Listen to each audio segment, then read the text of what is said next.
সুপ্রভাত। আন্তর্জাতিক মাতৃভাষা দিবস ও অমর একুশে স্মরণে আজকের নিবেদনে বাংলাদেশের কবি শামসুর রহমানের কবিতা।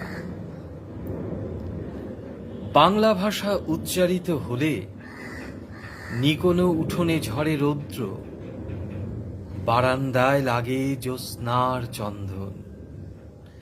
বাংলা ভাষা উচ্চারিত হলে অন্ধ বাউলের এক তারা বাজে, উদার গৈরিক মাঠে, খোলা পথে, উত্তাল নদীর বাঁকে বাঁকে নদীও নর্তকী হয়।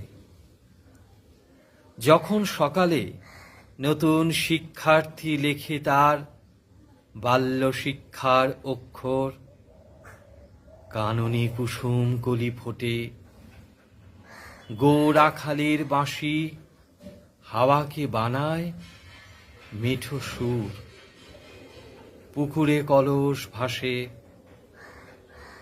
বাংলা ভাষা উচ্চারিত হলে চোখে ভেসে ওঠে কত ছবি।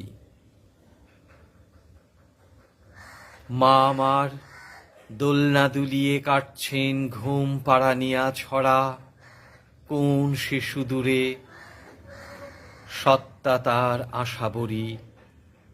নানি সিন্ধুর স্পন্দে দুলে দুলে রমজানি সাঁঝে ভাজেন ডালের বড়া, আর একুশের প্রথম প্রভাত ফেরি অলৌকিক ভোর।